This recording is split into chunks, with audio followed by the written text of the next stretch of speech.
स्वागत है आपका अभी क्लासेस डाउट्स में।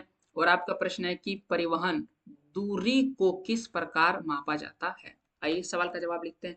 परिवहन दूरी को तीन रूपों में मापा जा सकता है जो निम्नलिखित है। सबसे पहले किलोमीटर दूरी अथवा मार्ग की लंबाई वास्तविक दूरी होती है जिसे किलोमीटर में मापा जाता है। ठीक है, यहाँ पर मापा जाता होगा, मापा जाता है। ठीक है, सिंपल सा बात है। आप कहीं जाते हैं तो कैसे मापते हैं कि कितना किलोमीटर है। पहला तो ये तरीका हो गया। दूसरा समय दूरी। समय दूरी कई बार हम लोग किलोमीटर नहीं देख करके बोलते कितना समय लगता है वहां जाने में। तो समय समय के हिसाब से मापते हैं, तो मार्ग पर यात्रा करने में लगने वाले समय को कहते हैं।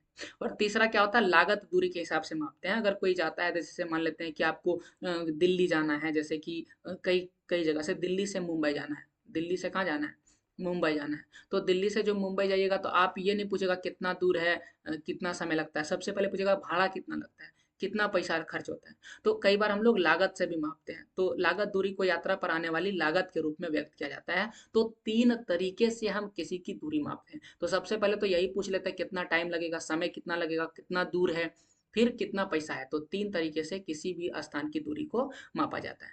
परिवहन के साधन के चयन में समय अथवा लागत एक निर्णायक कारक है, और इसमें समय और लागत दोनों इंपॉर्टेंट है।